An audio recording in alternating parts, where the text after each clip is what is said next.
사무엘상 9장 13절 당신들이 성으로 들어가면 이제 그 성에 있는 주민들이 이야기하는 거죠. 그가 먹으러 산당에 올라가기 전에 곧 만나리이다. 이게 이제 그는 이게 사무엘이죠. 그가 오기 전에는 백성이 먹지 아니하나니 이는 그가 재물을 축사한 후에야 청함을 받은 자가 먹음이라. 그러므로 지금 올라가소서 금시로 만나리이다 하는지라. 원래는 이 산당에서 제사를 이렇게 드리는 게 아닌데 이런 이제 아직 이런 일들이 좀 있었어요. 자, 그래서 정확하게 이제 만나는 그 타이밍이 딱 왔단 말입니다. 그러니까 이런 것들이 다 하나님이 뒤에서 일하시는 거예요. 일하시는 거예요. 그러면요, 정말 놀라운 일이 벌어져요.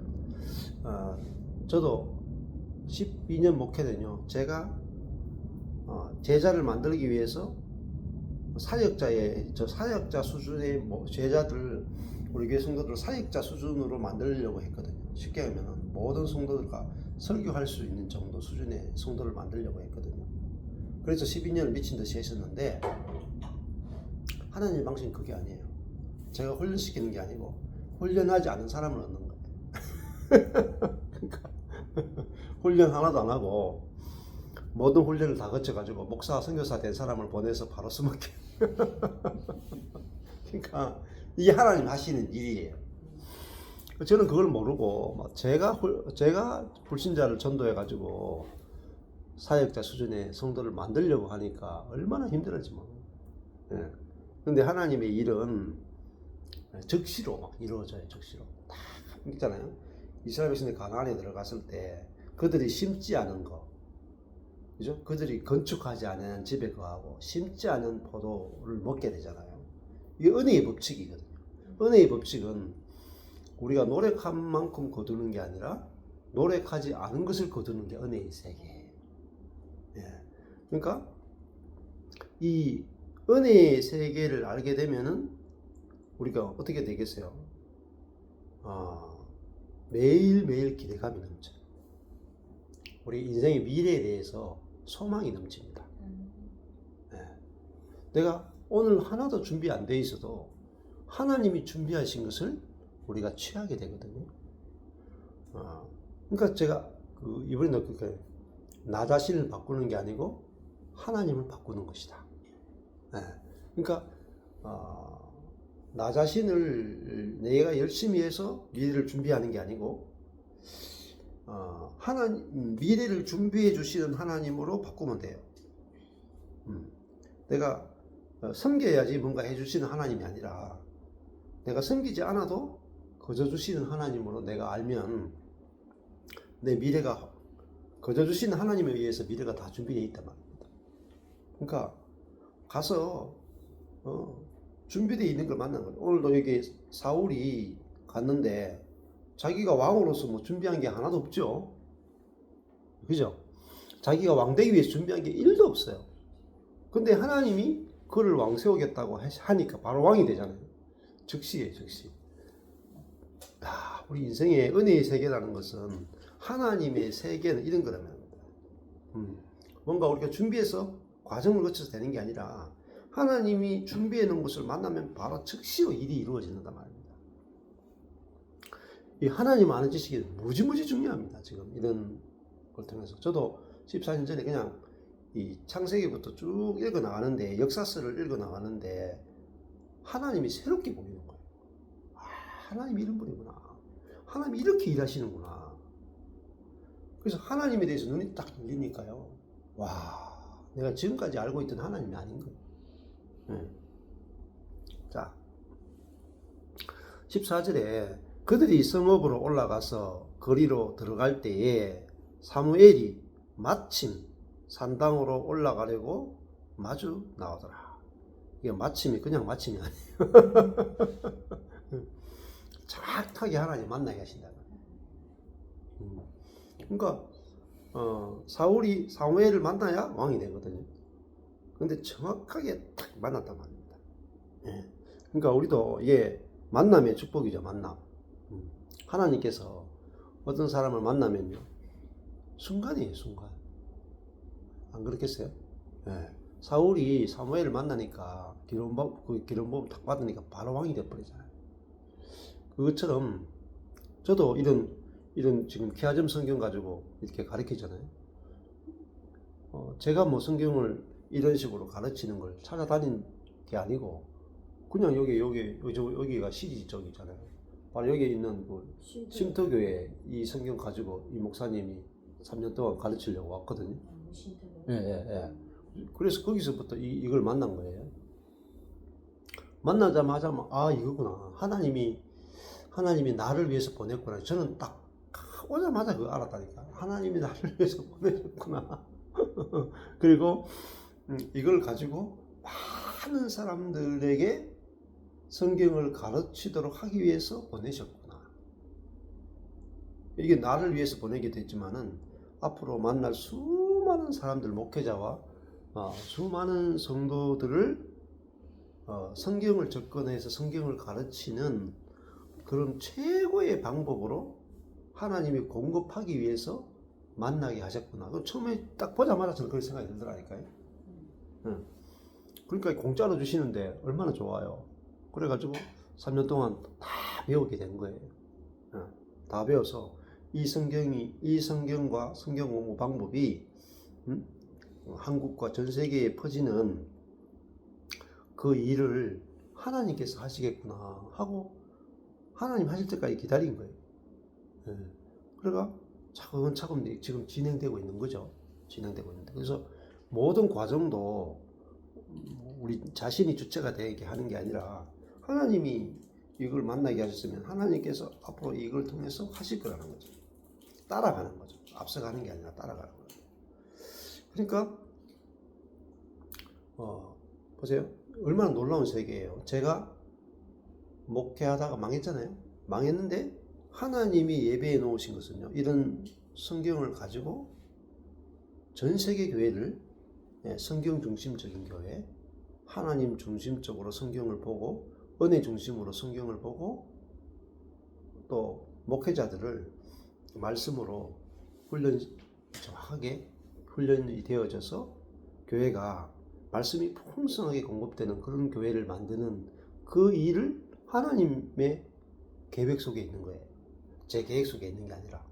그러니까 하나님이 이런 도구를 만나게 하고 그렇게 해나가신단 말입니다. 저는 그냥 그걸 보고 따라가는 것밖에 없어요. 근데 이것이 제가 그냥 인간으로서 생각하고 목회를 이렇게 해야 되겠다, 목회를 저렇게 해야 되겠다, 제 머릿속에서 굴려서 나온 게 아니에요. 머릿속에 제가 막 많이 굴려봤자 이제 나오는 게 하나도 없어. 다 실패해요. 다 실패. 근데 하나님의 마음에서, 하나님의 지혜에서, 하나님이 계획한 것이 우리에게 찾아와서 그것이 이루어질 때는 무너지지 않아요. 왜냐면 하나님 하시기 때문에.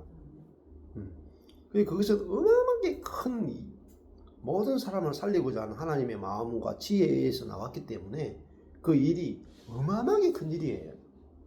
그러니까 하나님, 안 그렇게 해서 예를 들면 개미가 집을 짓겠다 생각하고 계획하고 노력해서 집을 지으면 개미집이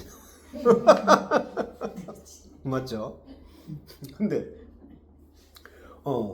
사람이 생각하고 계획하고 집을 짓겠다 지었는데 개미집 나오겠어요?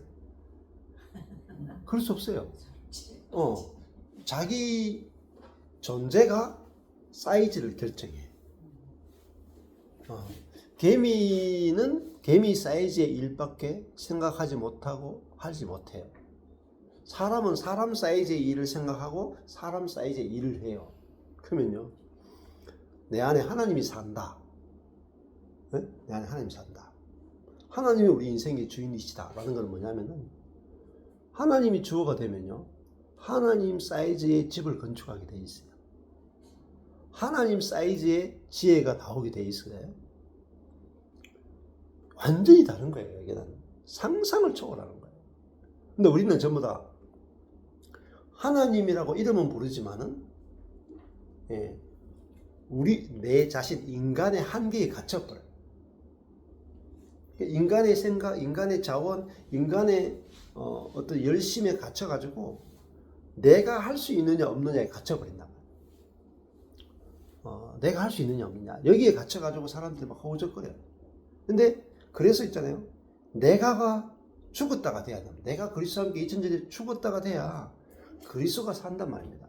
그러면 그리스도 사이즈, 하늘의 보좌 우편에 앉으신 그 그리스도, 하늘 보좌 우편에서 만물을 다스리시는 그분의 사이즈로 사역이 펼쳐지고요. 그분의 사이즈로 능력과 지혜가 나타나고 그분의 사이즈로 교회가 건축된단 말입니다. 이것이 하나님의 사역이에요. 그리스도 중심적 사역이란 말이에요.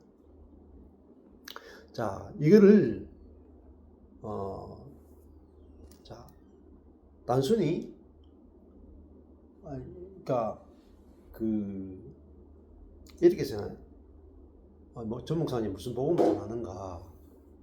거듭남의 복음을 전하는가? 제3의 복음을 전하는가? 갈라디아서 2장 20절의 복음을 전하는가?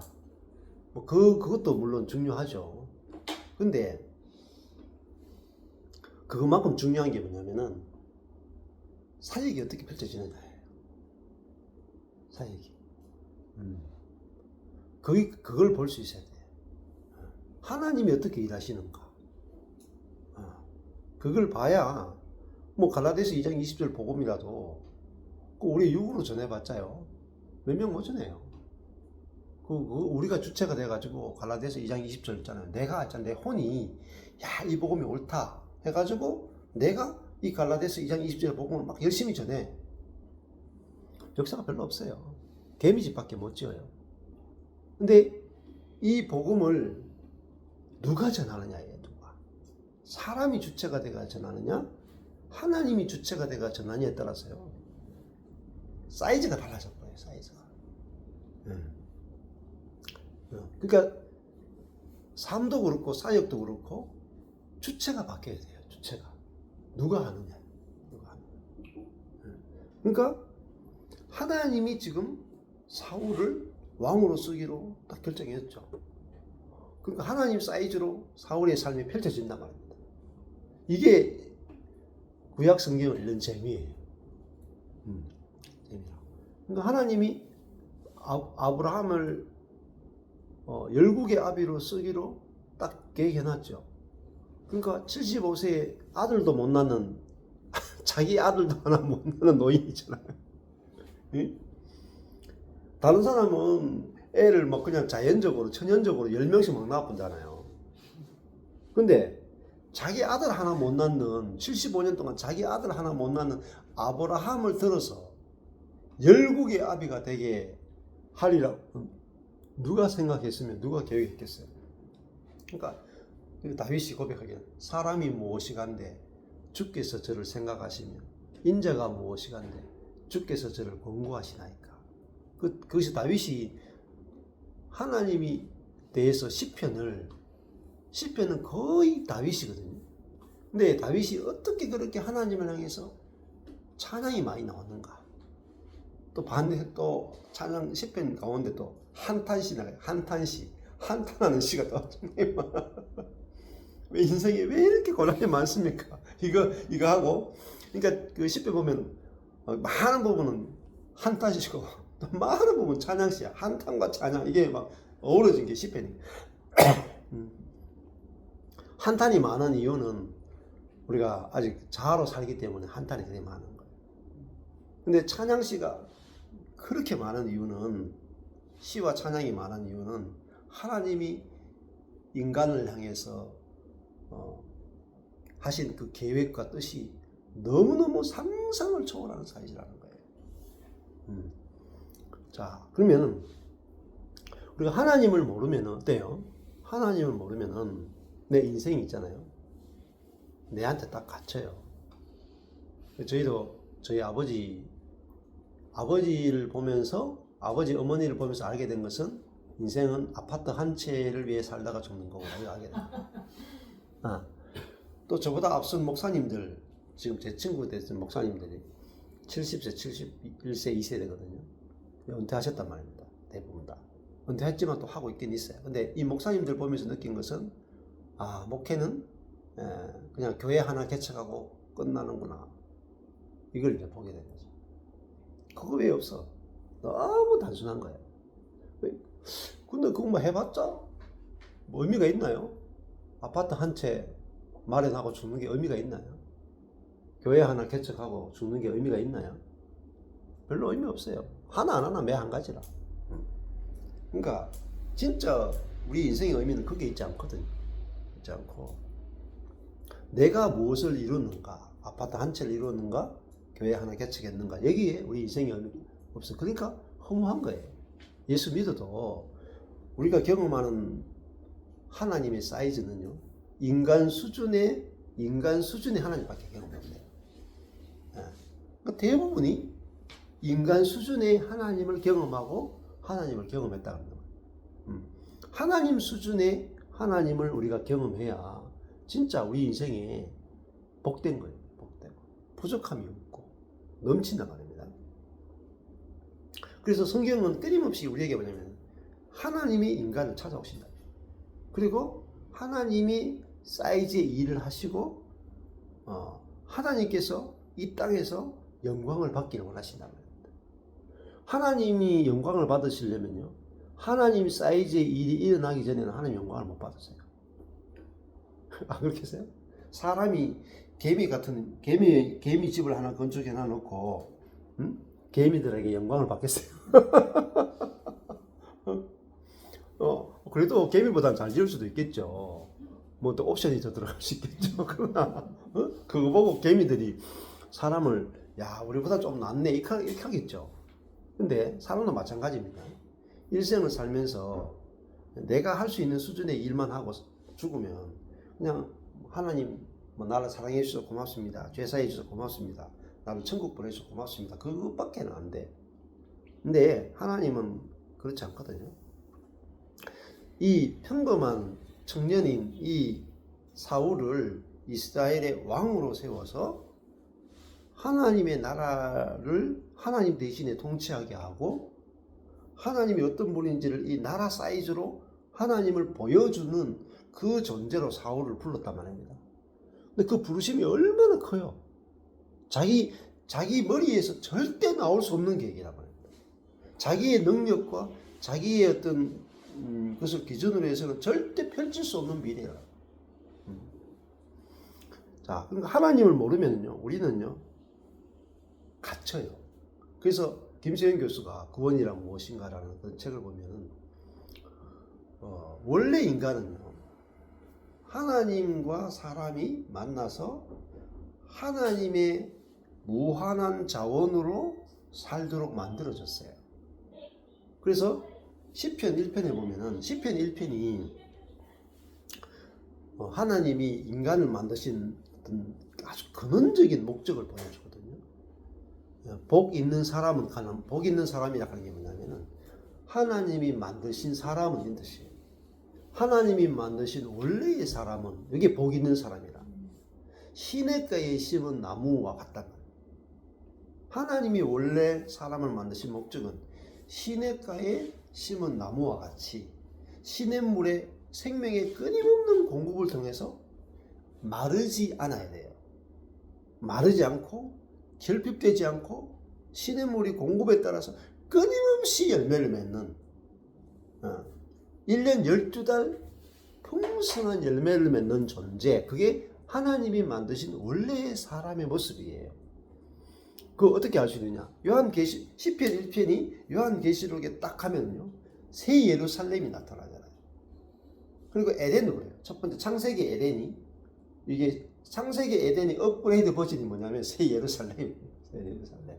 하늘에서 내려오는 새 예루살렘에 오면 거기에 생명수 강이 흐르죠. 에덴도 생명수 강이 흐르고 시편 1편도 시냇물이 나오죠. 이게 다 같은 개념이에요. 같은 가장 중요한 사활을 걸만한 진수가 되는 복음이다. 그러니까 새 예루살렘에서 강이 흐르는데 거기에는 생명나무가 있고 그 나무들은 12달 열매가 맺힌단 말이에요. 그 말은 뭐겠어요? 열매가 넘쳐버린단 말입니다. 예. 생각해보세요. 우리는 한국의 사과는 뭐 한 두세 달 정도, 한 두 달 정도 달려있죠. 한두 달 정도 사과가 달려있단 말입니다. 근데 12달, 예?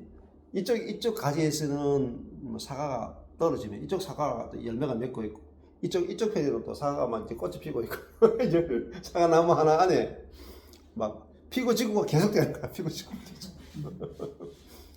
다 못 따먹어. 한 그루만 심으면 다 못 따먹어. 그게 생명나무예요. 그 말은 무슨 말입니까? 하나님의 나라를 말하는 거예요.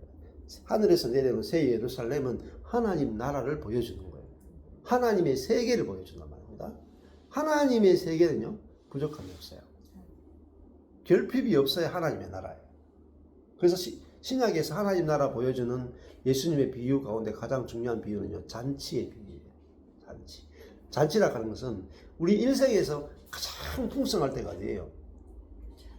혼인잔치. 혼인잔치는요, 모든 자원을 다 끌어와가지고요, 넘치는 가장 풍성한 때가 혼인잔치잖아요. 그래서 천국은 혼인잔치와 같다. 이거 예수님께서 사복음서에서 끊임없이 얘기하는 게 잔치의 비유예요, 잔치. 그러니까, 그러면 인간에게 있는 모든 모든 고난은 어디서 오느냐? 결핍에서 옵니다. 결핍. 자, 내가 사랑에 결핍하면은 열을 받죠. 그렇잖아요. 인내가 결핍하면 폭발하죠. 또 내가 물질이 부족하면 고난이 오죠. 그리고 건강이 결핍되면 병이 오잖아요. 그러니까 평강이 결핍하면 불안이 오잖아요. 근데 우리가 하나님이 내 속에 들어와 버리면은 결핍이 없어요. 하나님의 생명에서 사랑, 평강, 만족, 안식, 그죠? 지혜, 능력, 모든 것이 하나님 자신으로부터, 그 하나님이 뭐냐면 생명수 강이에요. 생명의 강이 뭐냐? 하나님 자신을 말해요. 강은요, 끊임없이 공급이 이루어지는 거라. 근데 시편 1편에 시냇가가 있고 시냇가에 심겨진 나무가 있어요. 그 나무는 누구냐? 우리 자신을 말해요. 그러니까 복 있는 사람은 시냇가에 심은 나무와 같다. 그 나무가 사람을 말하잖아요. 그럼 생명수 강은 누구냐? 하나님 자신을 말해요. 그러니까 그게 복 있는 사람이죠. 그러니까 야, 하나님과 사람이 딱 하나 됐죠. 시냇물과 시냇가에 심은 나무 하나죠. 하나가 되면 부족함이 없어져. 근데 시냇가가 우리 안에 들어오는 게 뭐냐? 그게 새로운 피조물이에요. 네. 그러니까 우리 안에서 말씀이 끊임없이 나오게 되고 하나님의 성품과 생명이 끊임없이 나오게 되면은 결핍이 없다는 겁니다. 그러면 그것으로 뭐죠? 다스리잖아요. 그러면은 그걸 보여주는 그 누구냐면 요셉이죠. 요셉은 기근으로 결핍되어 있는 애국과 주변의 나라가 전부 다 결핍이었잖아요. 곡식이 부족했죠. 그러면은 요셉은 뭐냐면 곡간에 7년 풍년 동안에 곡간에 곡식을 가득히 5분의 1씩 다 걷어가지고 쌓아뒀다가 흉년인 7년 동안에 곡식을 무한 공급하죠. 그래서 죽게 되는 모든 사람들을 결핍의 문제를 해결해 버리죠. 그래서 하나님의 나라는 결핍이 없단 말입니다. 결핍이. 그 결핍의 문제를 해결한 게 뭐냐면 그리스도예요. 그래서 에베소서 보면은 그리스도는 만물 안에서 만물을 충만케 하시는 분, 이게 이렇게 그리스도가 나온다고. 자, 그래서 우리가 하나님의 지혜와 하나님의 능력과 하나님의 어떠하심으로 우리 인생을 쓰셔야 우리는 결핍이 없단 말입니다. 부족함이 없는 거예요. 그래서 내가 복음을 아, 내가 갈라디아서 2장 20절 말씀을 깨달았다. 끝. 뭐 그 정도가 아니에요. 거기서 결핍이 없는 생명이 흘러나와서 관계가 충만하게 풍성하게 펼쳐지고 사역이 막 저절로 일어나고 교회가 건축되어지고 가정이 회복되어지고 이런 그 생명이 흘러나가는, 그죠? 발목에서 생명수 강이 발목에서 무릎으로 허리로 건널 수 없는 강이 되는 것처럼 그 생명이 내 자신으로부터 흘러가지고 주변을 다 생명으로 살려내는, 모든 사람을 생명나무로 만드는 그 일들이 이루어지는 것을 보는 데까지 가는 것이 복음의 영광이에요. 그냥 뭐 내가 그냥 이제 내 속에서는 이제 내 자아가 죽었고 내 속에 생명이 나오는구나. 그것이 끝이 아니고 시작이 불과해요. 시작이. 예. 근데 그 시작이 워낙 시작조차도 안 되는 동네가 너무나 많기 때문에 그 시작만 돼도 막 사람들이 아주 놀라고 환호를 하는 거지만은 그건 출발에 불과하단 말입니다. 출발. 자, 저도 이 하나님이 계획해 놓으신 그 속에 들어오니까요, 정말 너무나 풍성해요. 너무나 풍성해요. 예. 저도 이 책을 이제 한 달에 거의 한 권씩 막 나오잖아요. 예. 제가 그렇게 할 수 있는 사람이 아니라. 근데 그런 일이 일어나죠. 예. 목회자들이 몰려와서 같이 이제 성경 공부하고 팀을 구성하기 시작하고, 지역마다 교회들이 생겨나기 시작하고, 해외에서도 연락 와서 스카이프로, 줌으로 연결해서 공부를 하고, 이런 일들이 제가 갖고 있는 자원을 가지고는요, 할 수 없는 일이에요. 저의 지혜나, 저의 능력이나, 저의 뭐 방법이나 절대 될 수 없는 일이에요.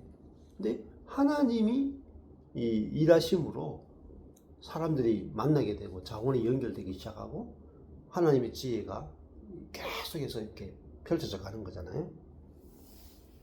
자, 이거는 나만 되는 게 아니고요, 모든 사람이 다 되는 거예요. 사실 이게 중요해요. 그리스도인이면 다 되는 거예요. 다 되는 거. 왜? 우리 그리스도를 소유하고 있기 때문에. 이게 사실 더 놀라운 거예요. 그러니까 저를 통해서 되어지는 것도 놀랍지만은 더 놀라운 것은요, 모든 그리스도인이 다 된다는 거예요. 그래서 하는 거예요. 만약에 저만 되면 저는 잘 안 할 수도 있어요. 저만 돼가지고 왜 하겠다는 거예요. 별로 의미가 없어요. 뭐 이거 하고 죽으나 안 하고 죽으나 한 가지예요. 안 그래요? 기존에 아까 교회 뭐 1개 개척하고 죽으나 10개 개척하고 죽으나 똑같아요. 저는 벌써 우리 교회가 분립대가 3교회가 개척되어 있어요. 안 그래요? 저는 딱 12년 하고 교회가 4개 됐기 때문에 더 이상 사역 안 해도 돼요. 다른 분 1개도 개척 못 해가지고 목회 끝나는 분이 많은데. 안 그래요? 그러니까 목회의 어떤 결과를 우리가 어떤 결과를 보는 게 아니잖아요. 정말 우리 인생의 목적은 이 땅에 하나님의 영광과 하나님의 생명과 하나님 자신이 이 땅에서 왕으로서 모든 사람이 하나님을 인정하게 되는 그것을 보는 것이 우리 인생의 기쁨이고 만족이잖아요. 그것을 위해서 하는 거지, 뭐 유명해지겠다, 많은 교회를 만들겠다, 내 교회를 더 많이 숫자를 늘리겠다, 그거 해봤자 은퇴해야 돼요. 은퇴해야 돼. 고생만 한다니까요. 고생만.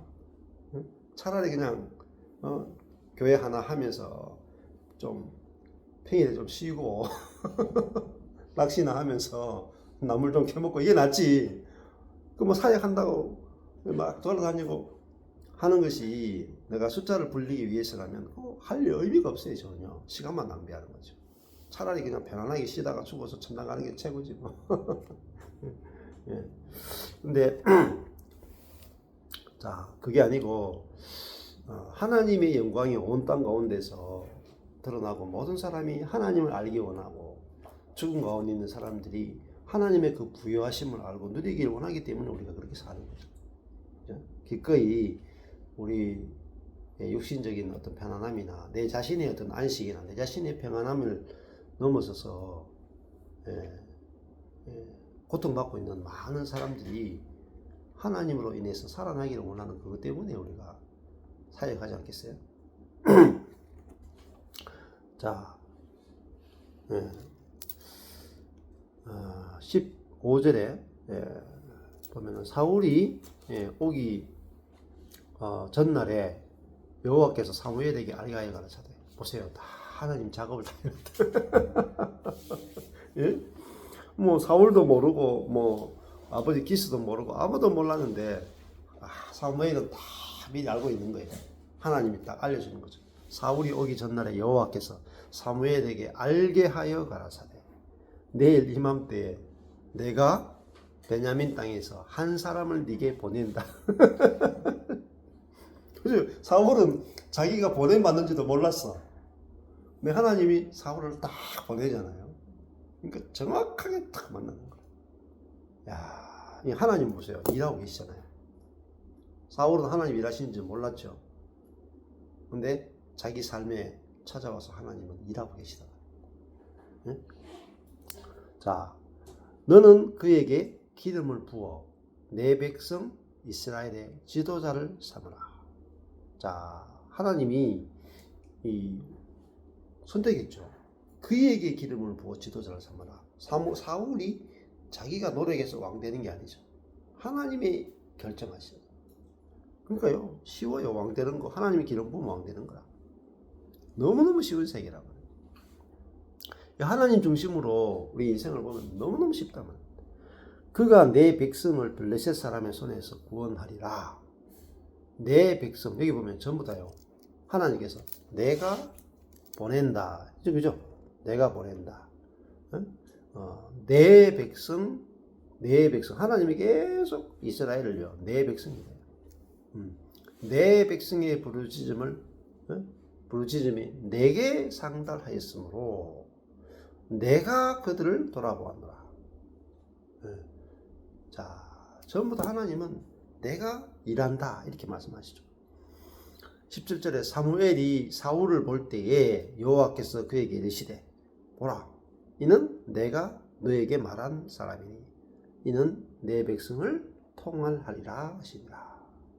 자, 그래서 드디어 만나게 됐죠. 만나서 기름 부음을 받게 됩니다. 자, 여기서 뭐 사울이 자기가 자유의지로 왕 되겠다고 결정한 적이 없죠. 왕이 될 것을 꿈꾼 적도 없죠. 하나님께서 일방적으로 그를 선택해서 왕으로 삼잖아요. 그러니까 왕으로 사는 거예요. 자, 이게 얼마나 쉽습니까? 우리도 우리 자녀건 우리 자신이건 하나님께서 기름 붓기 나름이에요. 그러니까 그냥 평범한 사람으로 살다가 갑자기 왕으로 등극한단 말입니다. 그러니까 우리도 이걸 알면은 하나님이 언제 어느 때에 어떤 일을 행하실지 우리는 기대하고 사시면 돼요. 근데 그것이 우리가 청량할 수 없는 일이란 말입니다. 그래서 아무 일도 안 일어나는 것 같이 우리 시간이 지나갈 때가 있죠. 이번에도 갔다 왔는데, 광주 갔다 왔는데 아내가 그 이야기 하더라고요. 우리 한 사람이 나는 세계적인 음악가가 되기를 원했는데 그거 실패했고, 나는 그래도 좀 괜찮은 목사가 되기 원했는데 그것도 실패했다. 근데 아내가 그 얘기를 들을 때 그런 마음이 들더래요. 하나님 마음, 내가 너를 목사로 세우고 내가 너를 성악가로 내가 세울 것이다. 그 마음이 주더래요. 그러니까 내가 하려고 하면은 목사도 안 되고 성악가도 안 돼. 근데 하나님이 원하시면 이것도 되고 저것도 되고 더 다른 것도 되어져요. 그러니까 저도 제가 이제 그런 성경적인 교회를 건축하기 원했고, 그런 일에 정말 쓰임 받는 사람이 되길 원했거든요. 근데 나는 성경적 교회도 실패했고 목사로도 실패했고 인생도 실패했구나 이렇게 됐다니까요. 14년 전에 다 실패했구나 했는데 하나님께서는 찾아오셔가지고 말씀을 이렇게 열어주시면서 내가 너를 들어서겠다. 예. 너는 감추의 사람이다. 감추의 사람이다. 그런데 내가 너를 들어서는데 내가 너를 어떻게 들어서는지 보라 이렇게 하시죠. 너만이 아니고 모든 그리스도인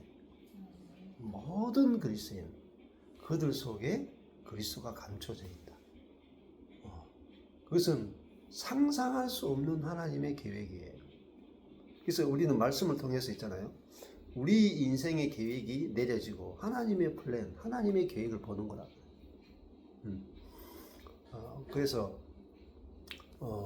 그걸 본다면은 우리가 사울이 왕이 되는 이야기는 아주 작은 이야기예요. 내가 죽고 만왕의 왕이신 그리스도가 나를 통해서 왕노릇 하신다.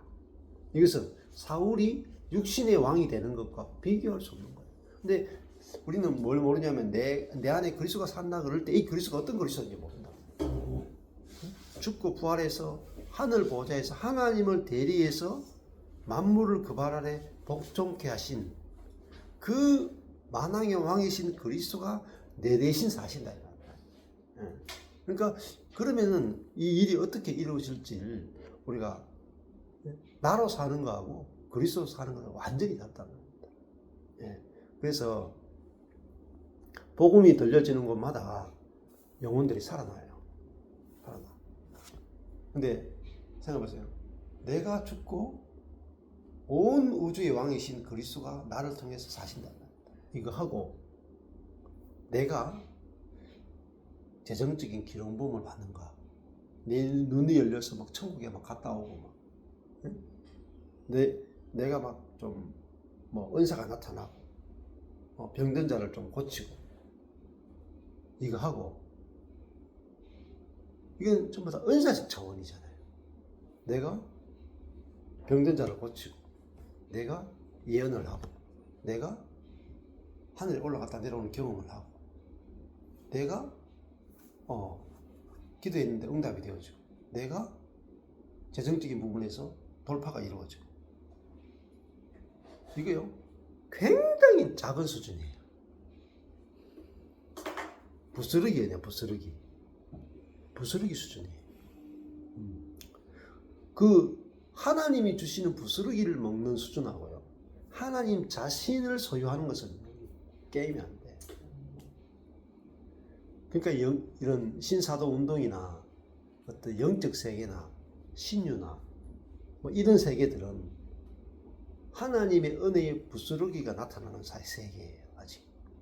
근데 하나님 자신을 소유하고 하나님 자신과 내가 하나로 연합되어서 하나님이 사시는 세계, 이 세계는 급이 달라요. 왜냐하면 내가 죽고 그리스도가 사는 것은요 나를 고칠 필요가 하나도 없어요. 축사도 필요 없어요. 치유도 필요 없어요. 고치는 것도 하나도 필요 없어요. 이번 주에 그 워치만리의 이기는 생명이라는 책 부분을 주일날 저녁에 뉴질랜드 호주 팀하고 했거든요. 그 이기는 생명에서 보면은 체인지가 아니고 익스체인지, 내가 사는 게 아니고 그리스도가 사는 것이다. 이것도 전부 다 교리로 알아요, 사람들이. 내가 사는 게 아니고 그리스도가 사는 것이다를 내가 사는 걸 알아요. 근데 워치만리가 정확하게 이야기해요. 내가 개선되는 것이 아니고 진짜 그리스도가 살아. 내가 사는 삶에서 그리스도가 사는 삶으로 그런 존재로 바뀌었다 이 말이다. 그러니까 그리스도 사이즈의 모든 능력과 지혜와 일들이 이루어져요. 그런데 내가 은사를 소유하는 게 아니라니까요. 내가 지혜를 소유하는 게 아니라니까요. 내가 변화되는 게 아니라니까요. 내가 아니라 그리스도가 사는 거라니까. 이 말 한마디가 얼마나 놀라운 말인지를 아시죠. 그러면요 사람에게 이제 안 매여요 우리가. 사람과 비교할 것. 내가 죽고 그리스도가 사는데요. 내 것을 나타내면 나타내서 손해봐요. 내 지혜나 내 능력이나 내 어떤 것을 표현하면 할수록 손해봐요. 왜? 그리스도가 안 나타나는데요. 예. 그래서 여기서 우리가 하나가 되고 여기서 우리가 정말 평안을 누리고 안식을 누리게 되는 거.